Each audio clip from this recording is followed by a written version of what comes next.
Ja, bia le tua le nea fiafi. Ja, hostai le tua ilo na alofa mlo na ngā lei. Ona o le nea wano tā ua o tātou maua le nea fiafi. Toi tātou mafuta i lunga o te penga whailangi. Po lunga o tātou po kalama o whaingoa ina o le Jesus East Enter Podcast. Ia, i le nea fiafi. E pei on masania i astofi taitasi. Ia, si alevi inga malwhaftai mawalunga i le tua ona o le malosi ma le ola o tātou mawapea. Le nganta i lea ia o le nei aso sa tātou whea ngai e whea au ma ngā luenga. Ia le ua i umalmanuia fo i ngā luenga o le nei fiafi po le nei aso. Whaftai i le tua i lona puipuinga.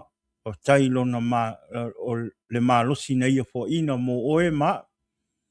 Ia tari tonu fo ia te leo nisi o tātou o malolo mai whi au ma ngā luenga. Te le fo i o nisi o whatu a usu i ngā luenga nei taimi o le fiafi.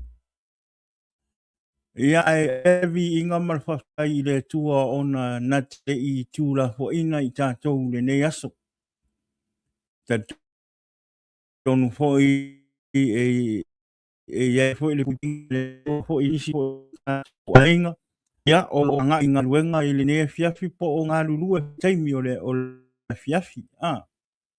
Ia talo i le atua ina ia whapena o na tū maupearo na puinga ia te o tau. Ia o lo o whea ngai mga luenga i le nei fiafi. Ai whaftai i le atua. O lea ua i umalmanuia ngā luenga nei aso. Le lewa fo i ia tau nuu mai fo i a inga. Ia a matar tātou por kalama i le nei fiafi. Ia te se mea tātou te o ia. Alma tui malama nao. Ia ai whaftai i le atua. O lewa tātou sila wha i le nea fiafi lunga o tātou te penga whailangi po lunga o tātou por kalama i le nea fiafi. Whaftai i le atua o lewa tātou wheloa i lumo nuu ai leo tua nuu. Ia tari tonu fo i le anganga i ho inisi o tātou a inga ua whea i le malanga o le maliu ma le oti. Ia talo i le atua ina ia whapena ona wha ma whanwhana i le ainga wha wau po se ainga ua whapena o lo o whea ngai ia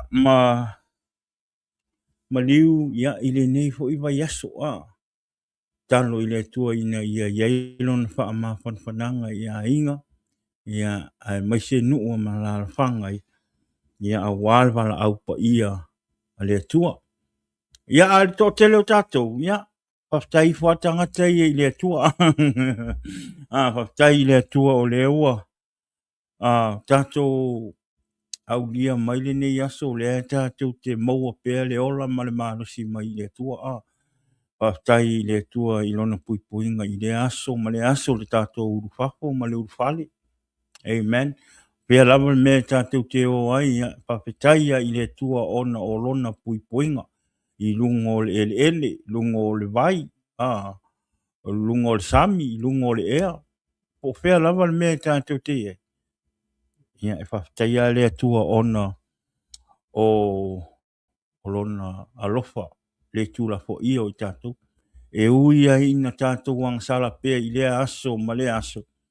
Ia e whawhtai le atua o le tātou te maua pēr le manuia mai le atua e ala i le ora ma le malosi lo tātou maua pe i le aso ma le aso o le ia vi ia le atua o le se paftai ma le vi inga mawalunga nai ave i le atua ia a wafo le amatanga ino tātou por kalama i le nei po ia whatalo whatu le por kalama i le nei fiafi ia i tupu mai o se o tātou atino ia ele ngate po i lea ia i sunga i whawhia ngainga.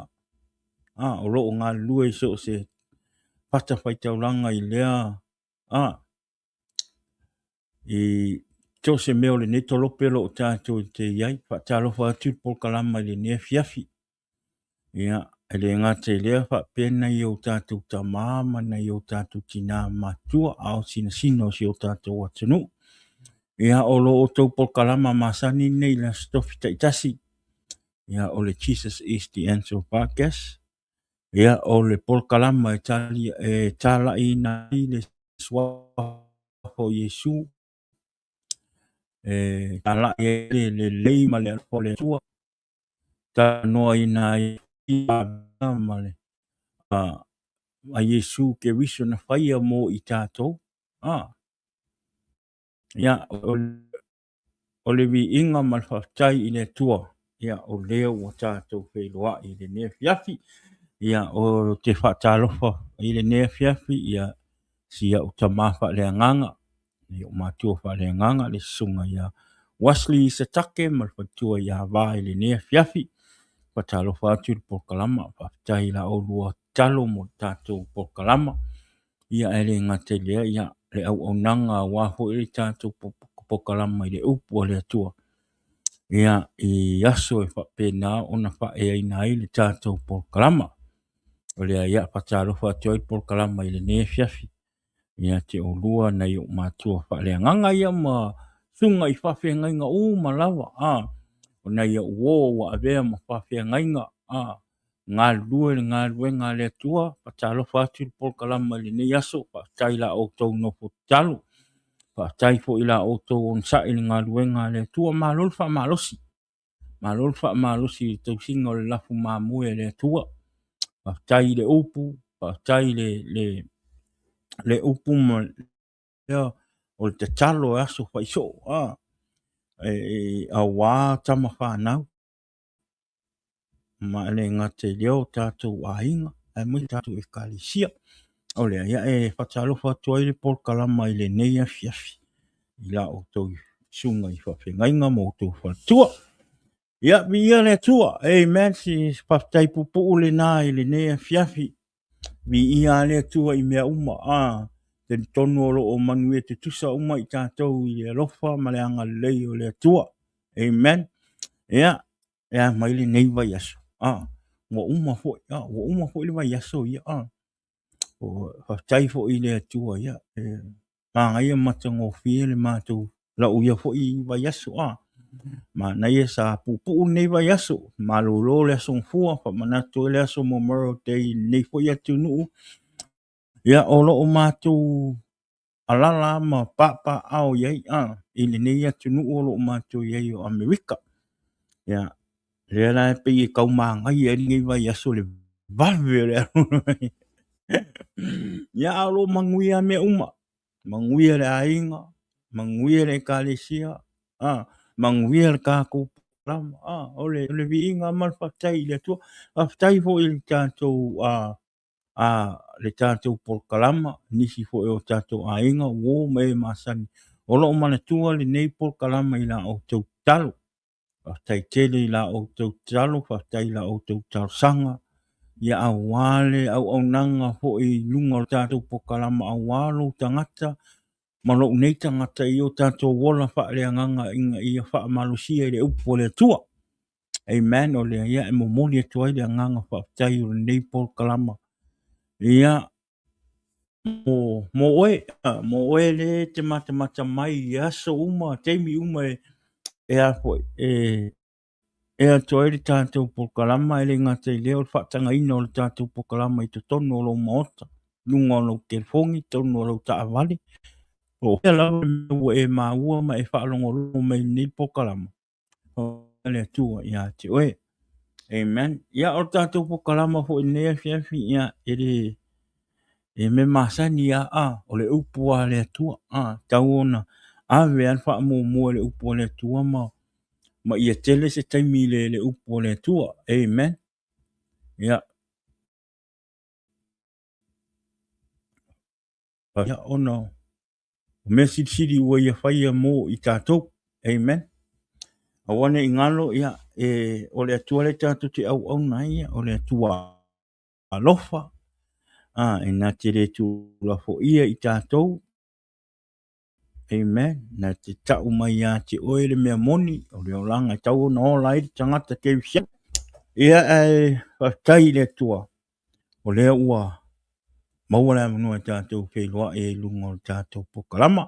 Whatalofa atu i tele o nisi o tātou o loo mai mua mai nisi fo i mai New Zealand, Australia, Samoa, ia mai se tutuila, ia Mawai, ia ma Amerika nei, a tei ia te o tau o loo mai mua mai lunga o tātou YouTube channel, ia ele ngata fo i lea, ia o le tātou Facebook, lea ia, patalo fatu i polkalama i le nea fiafi mo o tau, awane ingalo, share tātou polkalama fa mole mole, share tātou polkalama i lunga o platform fa mole mole ina ia, tele ni tangata ina ia whapena na maua le avano e whaalongolongo i le upu le tua mo i lunga o tātou pokalama. So it's not about the program, but it's all about the word of God. Le upo le tua ina ia whapena ina ia whaamalosi i se anganga po se loto, po se si wa tau whaavai po se si wa mo mia le whaamalosi le upo le tua. O le mesili le nā, mesili le nā tātou pokalama, ia whape nā ona whaasoa ele upo le atua ina ia tō tele ni anganga e manu mālo mo Yesu Keriso. Amen.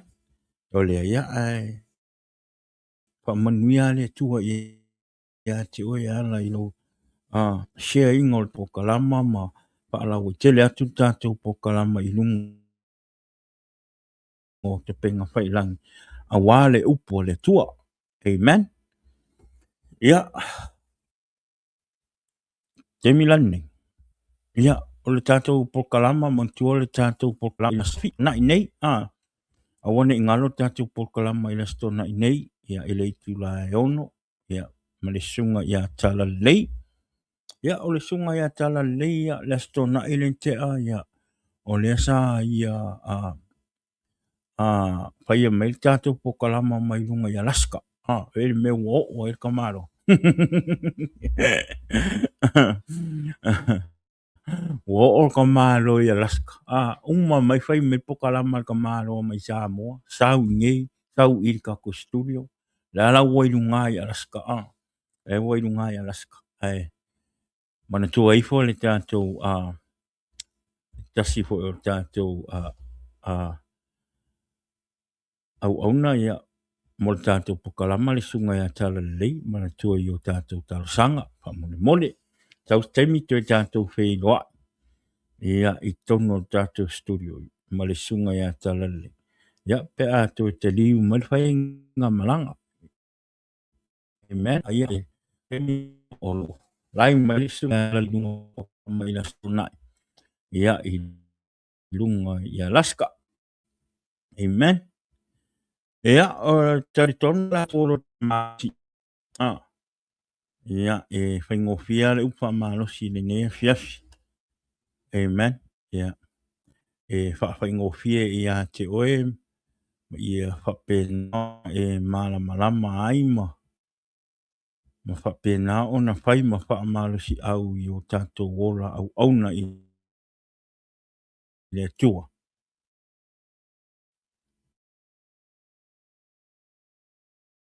Ia a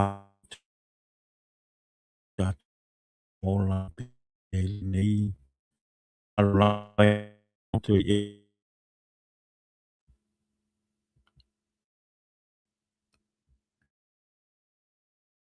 Pamalia tupe whai ma moto paroka.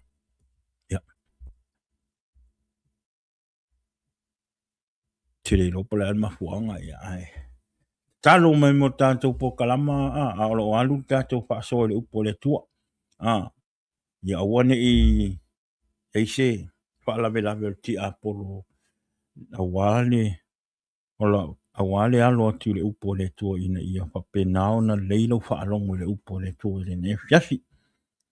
Ia e ni ia matanga ina tātou pokalama o uman whai tātou talo before we start our program e whai mumua le kalo mo kako pokalama.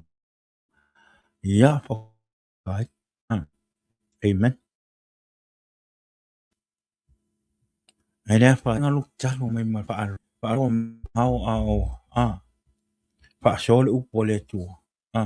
ia o pena ona ia ile mana o le atu ta fiofi leanga tau pai e aleanga lo fa alongo le upu ma pa se lo ma fa pau amen ile ne fiafi ia ole tato tu swai tau ole a mo ile tato poka le tato pa malo sine fiafi ia e mo mai le ione suma lima alona fai upu mo moa se io o ile le suma fitu o le a le fai tau ina ato a le la oto mai ni fai upu elo ia e fai ma au tu o le tato upa soa e ne fiafi amen ia a maua sau taimi ia na alula i e fai tau le ione na suma lima tala masani tala o tato inoa amen ia a le nei fai upu i e lua o le a fai ma au tu o le tato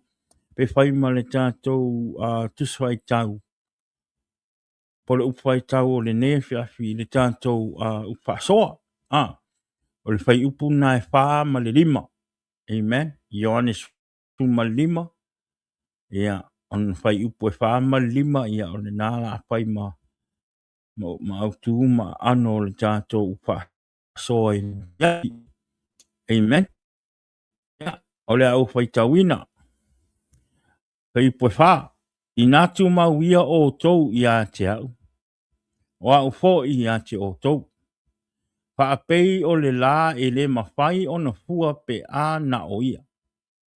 Pe a whai e le mau i le vine. E whaapea fo i o tau.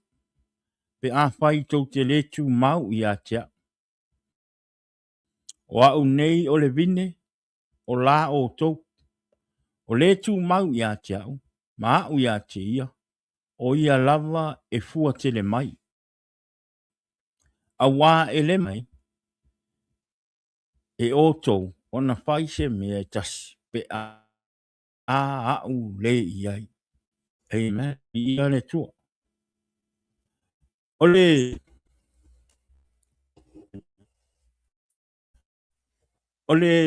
o langa langi nei o lo tātou o lam soifuai. Ua moli mawina le tele o suinga folk. Amen.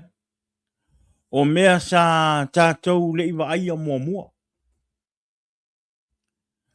Mao nei fo i suinga te tele male mana na ia.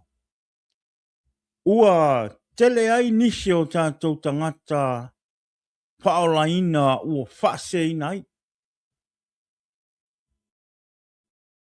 Amen. Ma ua maua tuai le larolangi mo na tuina naunga. Amen.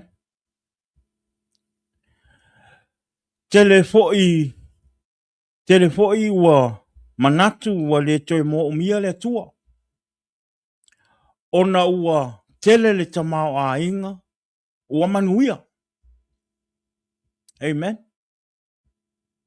Telefoi o isi ua foi le larolangi, ona ua whaapea ua poronga i mea whaale anganga po mea whaale lotu. Au whaapea ane o lola ma fia sa o loka ngā fia i mea o le larolangi nei, ma le o langa nei. Amen. O le o langa nā lewa. Lewa tele o na tātou ora i le o langa ma larolangi le nei o tātou iai.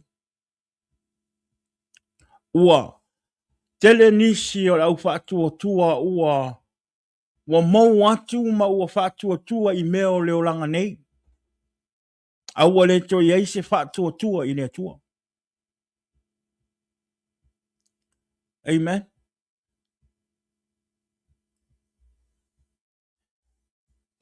E tā ua i a te oe ma au le whanau a le atua. Ona tu mau ma wha lango i a Yesu Keriso. It is important to us people of God to hold and lean on Jesus Christ. Amen. Why?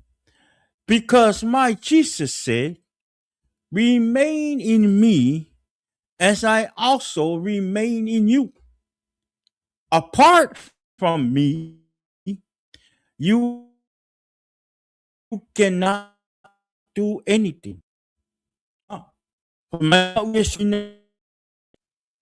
Inatu mawia o tou ia tia o ha'u fo'i ia te o tou. Au ele mawhai e o tou. O pase mea tas. Pe a ha'u le iai. Amen. O nisi nei o whaironga ua iloa aile tele o tangata ua toi fo'i tua. Ona ua le tu mau ia Yesu Keriso. Ona ua le toi aise whaatua tua ia Yesu Keriso. Ona ua le toi aise fia fia ia Yesu Keriso. Amen. Ua toi au nau ia Yesu e pei o le mea sa iai. Sa fia fia e whai tau le tusi, pa ia. Maalu i le lotu. Sa fia fia fo'i e mafuta ma le atua i le tatalo. Ia so uma. Amen. Ai una ua vaai atu lo le mana naia mai o mea o le larulangi. Tō singa i loa ma le loto. Tō e fo'i loa i tua i leo langa tuai. Sa fia fia ai. Amen. The only reason why we keep going back to that life is because we're not faithful to Jesus. We're not honest to ourselves, not taking him serious. Amen. If you don't have Jesus in your life, then Jesus said, anyone who does not remain in me is thrown away like a useless branch and wither. Such branches are gathering into a pile to be burned. Amen. Olongo winga. Ale ola Yesu i lo oranga. Ale aisa o mafutanga ma le atua, ma e te va ma mao ma Yesu Keriso. O le fai mai Yesu. Mai o ele mau ia te au. Pe mai e kia. Pe mai o la ele mau ia te au. Po le la ele mau i le vini. Pe mai e whaaputuina. Ma ki ai ese. Ma sa ungi e susungu. Amen. O leo langa le tatu te olai. E te tau ia i tātou ona ia Yesu i o tātou o langa. Amen. E te tau. It's a must. Ai sea. Aia foi ale ia Yesu i lo o langa. O longo winga o lo e ola i se o langa ele lei. Ele fua mai foi se o langa le lei mai ia te oe. Paua fua le lei e ola mai ia te ona ono. E fua nganga. Ele ola se fua le lei ia te oe.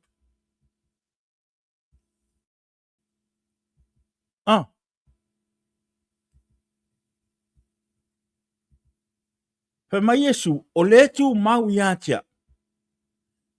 Ma o ia te ia. O ia lava e fua te le mai. So we must. E te tau ona iai Yesu i o tātou loto mo tātou anganga. E te tau ona tātou talia Yesu. E a vea mo tātou whaola. Ma wha maoni. Ma whaatua ia Yesu ke viso. Ale a Yesu, we are nothing. O lo ta alo le ti a polo i o tātou wola mo tātou wolanga. Pe a whai e tātou te re ola mo Yesu. Amen.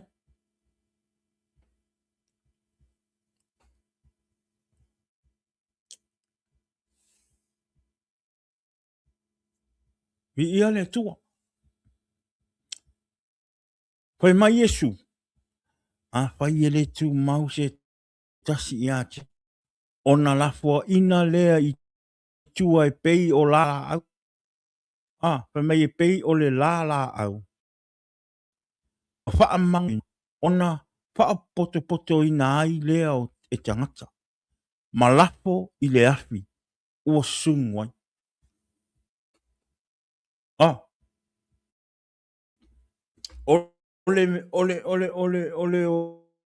O ngata e le tua. E le o tu ina atu le o ranga e ola mo le tua. Ai fia mea i le lalo rangi nei ma tu ina naunga o le lalo rangi nei. Pe mea fo ina i tātou i lafi. Amen. E la fo ina i tātou i lafi. E le o fai mai le wha matalanga lea Yesu. Ini tanga wha ora inga po ini tangata a meo tonu. Amen. Kusa o le feta lainga lea Yesu. Apa po inga lea Yesu na whai o na auso. Ia la tōku mau ia tia. Ona o le mua loa Yesu taini. Amen. Lea la e afo. E apapoa e atuai lea tua Yesu ke viso i lona auso. Whai mai, i nā tu mau ia o tau ia tia. O au foi ia tia o tau. Whaapei o le la e le mawhai o na fua pe a na o ia. Rongo winga. If we're not with Jesus, rongo winga we're nothing. Tātou te le maua le ola e whaapapau. Tātou te le maua le manuia o lo o whapena peta lai mai a Yesu ia i tātou. Ina ia tātou ola ma tū mau ia te ia. Ina ia tātou maua le ola e whaapapau. Ai a tātou le ola la mo Yesu ke viso. O lo ngōwinga. O lo tātou ola i meo le lalolangi ma whapena o na whaatau ngā inga e li ti a pōta. Tātou te ura i se manu i lafi. E lafua ina i tātou lafi.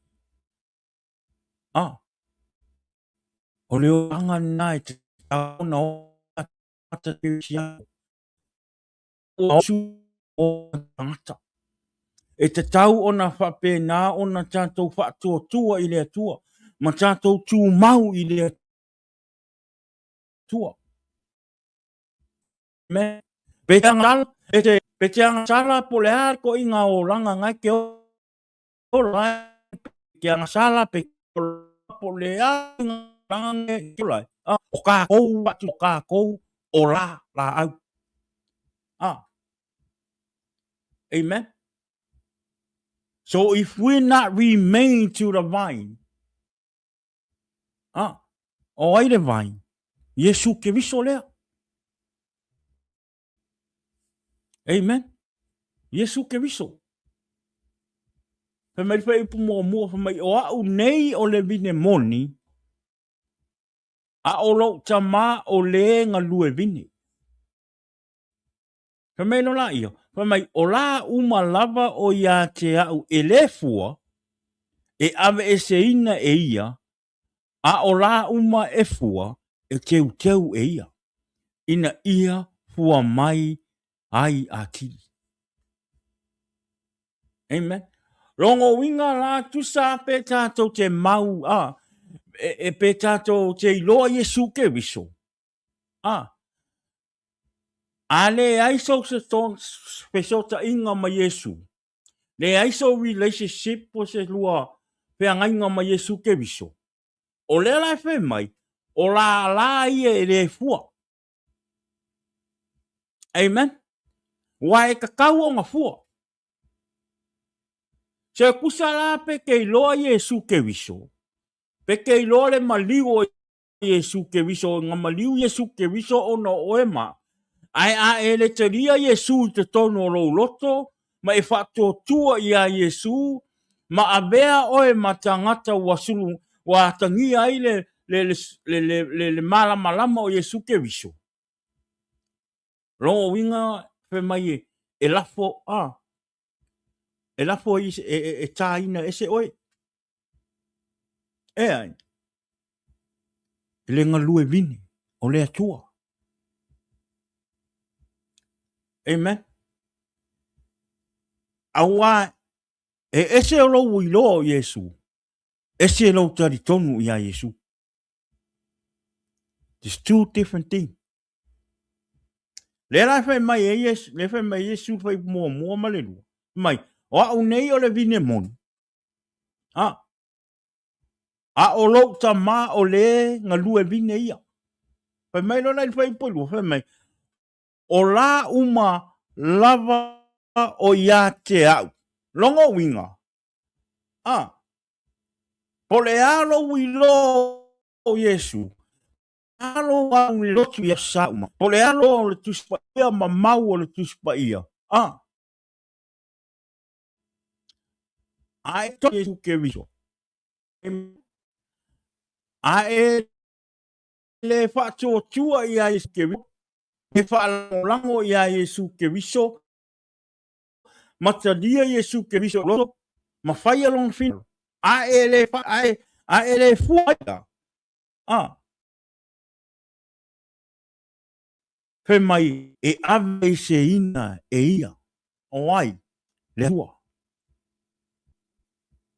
O rango winga. E le anga o ka ngaka whaola inga ma ka ngaka angas. Mo o ro whate tau mo I tātou malawa. La vea iau. La vea I oe. La vea I le tangata alu le lotu. La vea I tangata le alu se lotu. E la vea I tangata taritonu. E la vea I tangata le taritonu. E la vea I tangata angasala. E la vea I tangata le angasala. E la vea I le aipia. E la vea I ma le aipia. La vea ai kapa, la vea le ai kapa. La vea le fire trucks, la vea ma le fire trucks. La vea mai ata tau I lalo le whamtalanga lea. E leo whailonga tangata mai Yesu. Mai Yesu. Whai mai, o le. Rongo winga. So se tangata. Whai mai, o le tu mau ia tea. Ufo ia tea.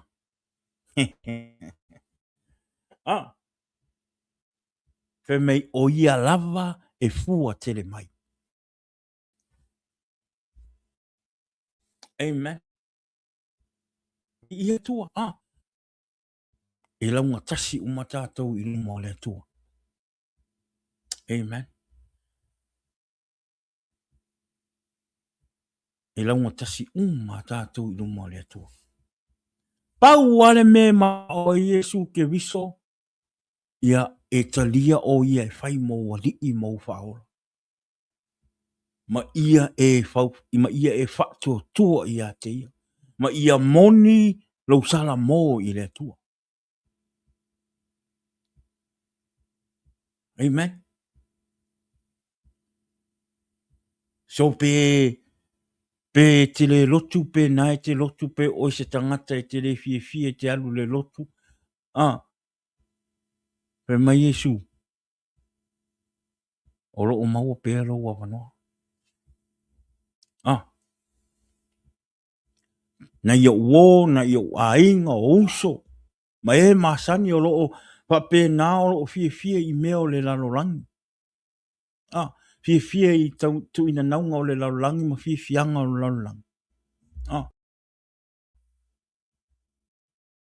He mai Yesu, mai o le tu mau ia.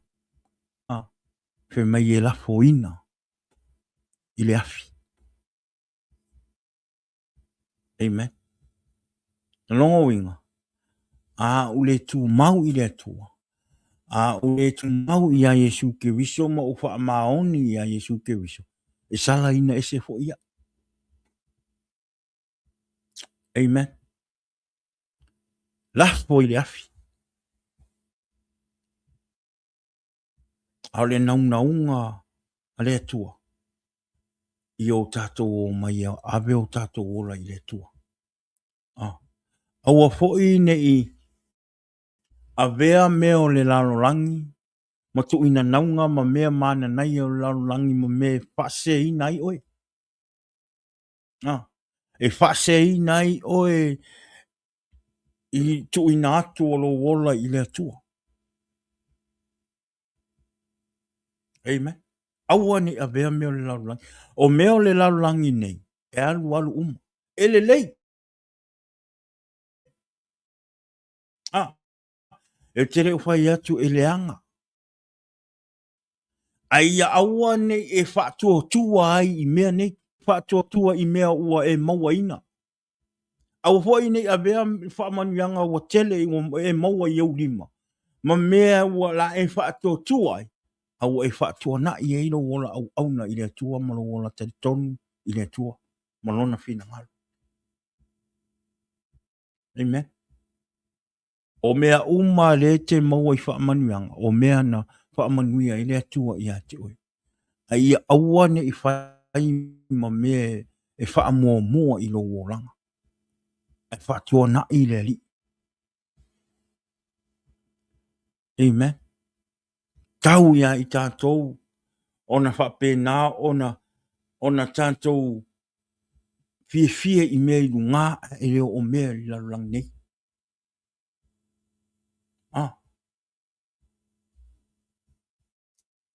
Kolose tolu whai upo I lua nei sauai. Mai ia o tau loto lava I mea I lunga. A ele o mea I le lalulang nei. So it's good to have. It's good to have stuff. A ia awa ne I o tātou whaatua tua ai.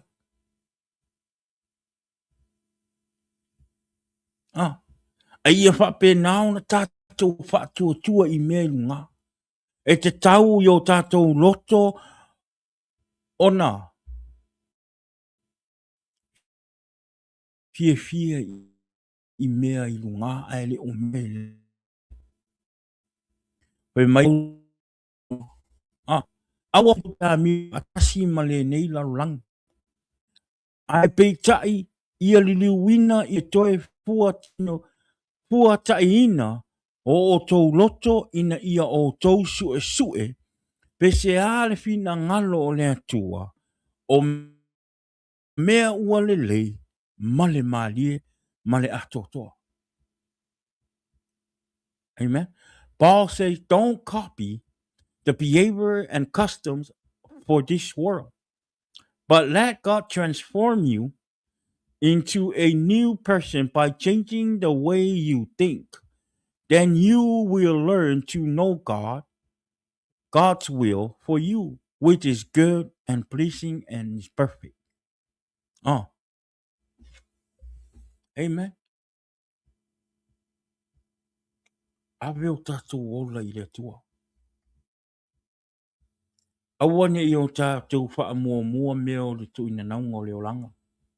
Ma mea o le neila o langa. Ia tātou pipi I pēa ma mau pēa I le vine.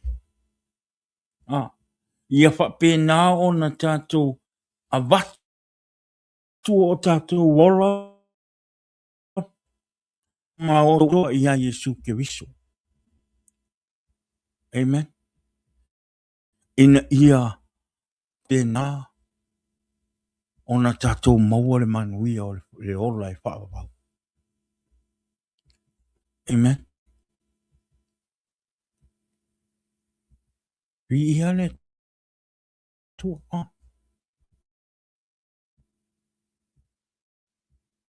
E loa oe o le tangata le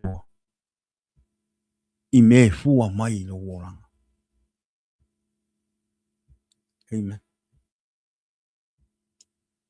E loa e tangata ua o oe o le tangata o le atua. I fua o lo oranga. E fua mai ai le alofa. E fua mai ai le anga malu.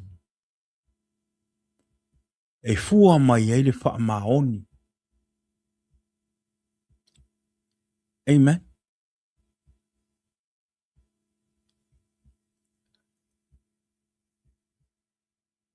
A ola Yesu i o tātou ola mo tātou oranga.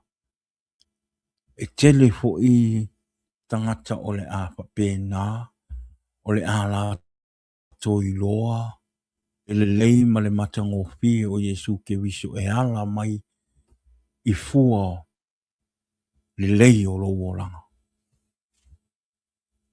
Amen. Vi ia le tua. Tātou pi mau I le atua. O le atua o le tali o mea uma. O Yesu ke viso o ia tātou te maua ai le malo si anga. E tātou te maua ai le wha o le tanga. Ma e tātou te maua ai le ola e wha o bau. Amen. Vi ia le atua. O a mea fia fianga o le neo ranga o lo e fia fia. Amen. Awane I ngalo ia te oe. O mea o le lalolangi nei e umai le afi. Amen. E umai le afi. A whai e te tū mau pēr ma e fia I mea o leo langa nei. Ai le eiso e awa noa e te tui nā tua ilo tangata e talia Yesu. E vea mau whaola. E te hi ufo I le afi. Amen. O le a lava leo langa o le nai te olai. Awane e ngalo ia te oe. Awane I whatangari ti Apollo. I ta alo I le te oe. Ma whapolonga ia te oe. I mea leanga ma mese se. Amen. A o Yesu ke viso. O le sa maliu I lunga sa tau. Le sa a veo tātou wang sala mo tātou se I lunga sa tau. O Yesu lea e tātou te maua I le manuia. E tātou te maua I le ola I whaababa. Wa aine I e tei e tuai. Aine e tuku sfatonu. E mani watu le nei ako. E le iai. Sa te lia Yesu ina. Ma suia lo o langa. Ma avea oe matangata fau. Mo Yesu ke viso. Amen. O te re isau e tau mawhai e fosi mai oe ia Yesu. O te re o tau mawhai e whengane e whaai loa atu ia te oe ma mawhai atu ia te oe o tau na sui lo o ranga. No. O rau ngā luenga o te sau e te tō le whatu. O lea le whatu lea. Whaai loa Yesu ke wiso ia te oe. Le tamā, le tina, le uso. Atali a whawhine. Le upo le tua. A o Yesu ke wiso. O ia na te musu musu I lo langa, masu ia lo langa. On his own time. A o rau ngā luenga. O te sau e te tō le whatu. O la unga luenga ngā ma le tātou pokalama na. O le ngā luenga ngā le tātou pokalama. O le totō le fatu. Oi, whaailoa Yesu ke viso ia te oe ma. Whaailoa Yesu ke viso ia te oe. A o le suinga o lo langa ma le talia inga o Yesu. That's between Jesus and you.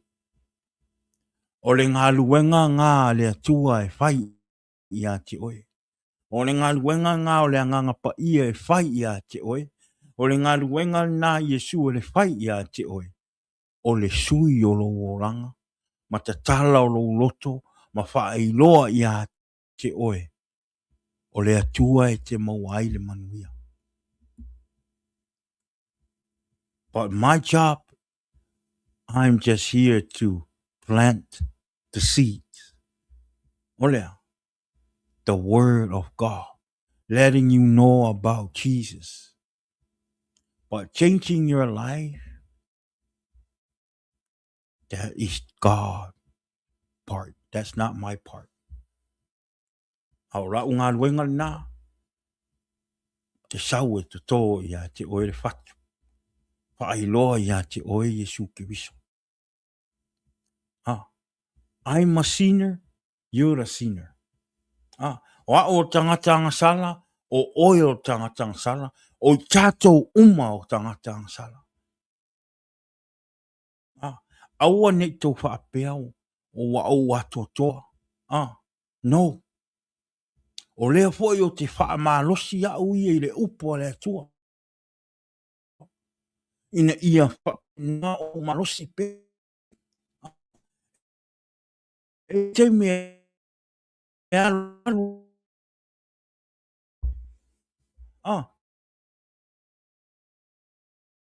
Leo ranga o tangata.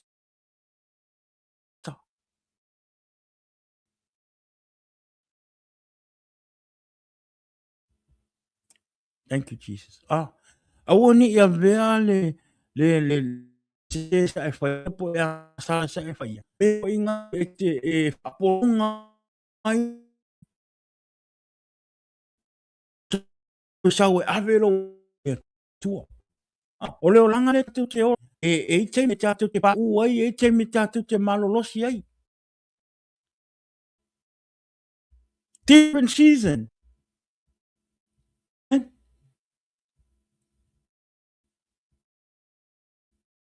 E vai mitalo i le po. Ne e mo fai e tausu. Lo whaura inga. E ka mo fai inga le alu e loto alu malo mafu. A ona le taimi e te pāu ai. Ola le taimi e te whaale tonu ai. O nga inga lo na e whai ngatai lo na i e te tūla i runga. That's other reason why some of us, when we fail, it's so hard to pick up. Because why? Because you leke kau mawhai a i e wha maongi. I e wha maongi. Ia so uma i awangi e pau. I awangi i. Amen. O le kako ke ora i lalulangi. Le mea o loo ka aereki a Apollo. Ai Paulo kako o ngā luenga i whai. Paulo o me whai. O lo wha tua i le atua.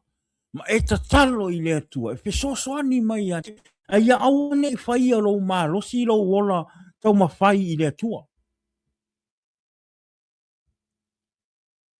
Amen.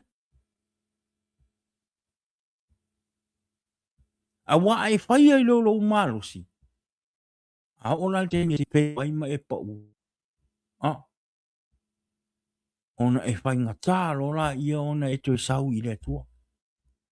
Ona watu lo la i o ti a Apollo e a vaku mangaku i a te e leiko le leilo o oe ka sala.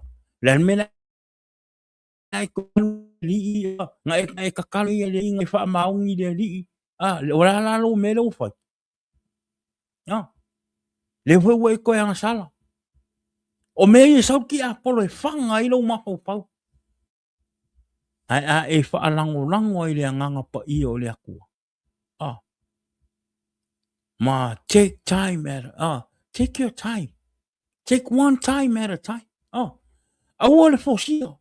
Aua le vapengo le ola. Le ola au auna i le tua. Aua nge whapea o e whaarahinga o ngai saula i mako i alu mara koa. Aua nge i ngalo i ati oe. O le ka ati a polo lalangi le kako ki ngufo ai. Amen. Aso uma. Ka kalo i le kua. Kalo i le kua i whesoa soangi mai i ati oe. Ah. O lea. Lo o maua ro tātou a wanoa. O lo o iai pea lea wanoa e tali a Iesu ke wiso. E avea ma li i ma whaola. We still have a chance to talk to God.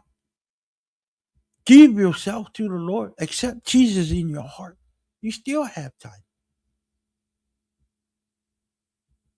Amen. Make your own decision. Whairo o e whiwhiringa. Pūlea o e lau whiwhiringa. Ai a wha mole mole. Ie e whaalangolango i le anganga pa i o le atua. Ie e whaalongo i le anganga pa i o le atua. O a me le lei e watu. I le anganga o le atua. Talia. Whatever negative stuff that comes in your mind, that's not God. That's the devil. O le ki a polo na. La ke whase i ati o i la whiwhi. E tu inatu me se i ati oi. Amen. He me Yesu. A o le whatu na u i le lele. O i la tau ia ua whaalongo i le upu. Ma ua tausi loa i ia. Ma tausi loa i ai. Ma le wha maoni. Ma le loto lei. Ma tau iwi pea. Ma le ono sai. Se ia o ina fua mai. Ma sau le luka fa ipo suma lima. Mai a o le whatu na pa u i le ele le lei. O i la tau ia ua whaalongo i le upu. Ma ua tausi loa i ai. Ma le wha maoni ma le loto le lei. Ma tau iwi pea. Ma le onsai se ia o ina fua mai.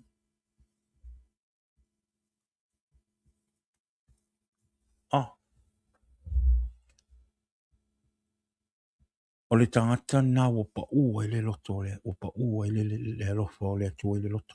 Ngwa natalia Yesu ke viso. I lona loto.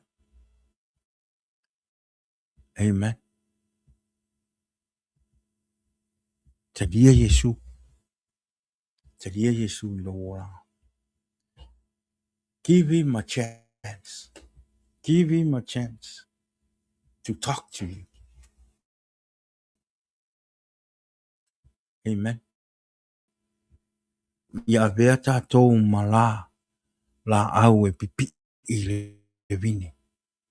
Aisea, a wā a o ina fua mai. E fua te le ina mai. Amen. O lea, o lo orang. O lo mani le lang. O le tātou o fo i la i le lang. O le tātou talia o Yesu e avea mo tātou whaola. Ma tātou tū mau ai ma le wha maon. Amen. And that is the only way. Like I said, do whatever you want to do. Whatever life you choose, that's on you. But I'm just letting you know, without Jesus in your life, we're not going to make to heaven. I am not without Jesus in my life. I'm not going to make in heaven. Amen. That's why I choose to accept Jesus in my life and have faith with him and have a relationship with him, because I want to make it in heaven, because I will never know when, where.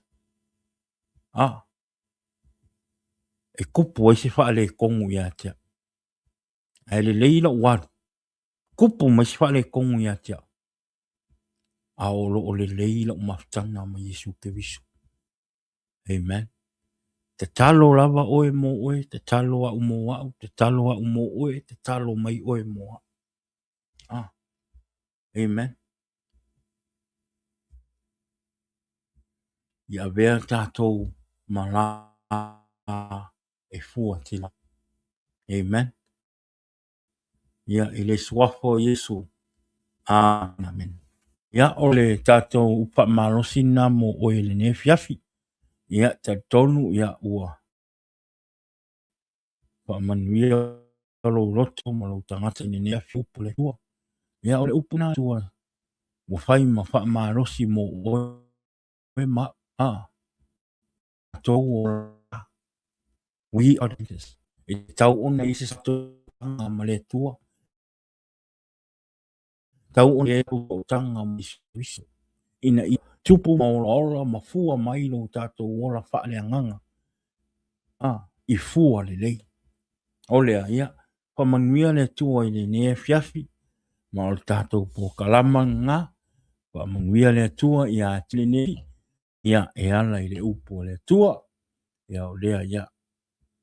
Awane ngalo tātou po kalama i le astonai, ia i lona i tūla e ono i le fiafi, amen, i le astonai, ia pēa o toi le ola ma le marosi, au lea. Ia, pa manuia le tua i le nea fiafi, ia paisa o lotu e moe ai. Ia, au lia le aso atai au, ia manuia ngā luenga le aso atai au, te tātou whiroa i le asto nai, ia, pēa o atuai le ola ma le malosi, pa manuia tele lava le atua, tai mo o tou sa maua le avanua tātou te mafuta i lunga o Polkalama, le ngata ho i lea, awane ingalo, share tātou Polkalama, pa mole, like, subscribe le kako YouTube channel, ia i lunga o le YouTube o lea, pa manuia te le lava le tua, manuia le nei pō, ia le ngate lea, ia whātou whātu le pātou tātou Polkalama i le nea fiafi, ia le to fine ia fina, i le nea fiafina, ia i manuia le pō, pa manuia le tua ia te oe pās, i le nea fiafi o lea,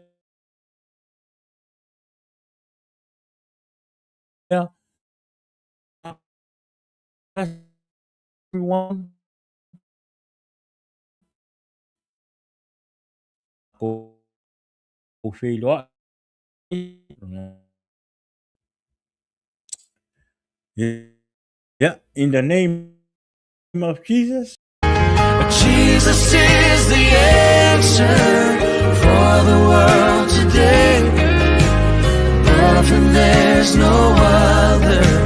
Jesus is the way. Jesus is the answer for the world today. Above him there's no other. Jesus is the way.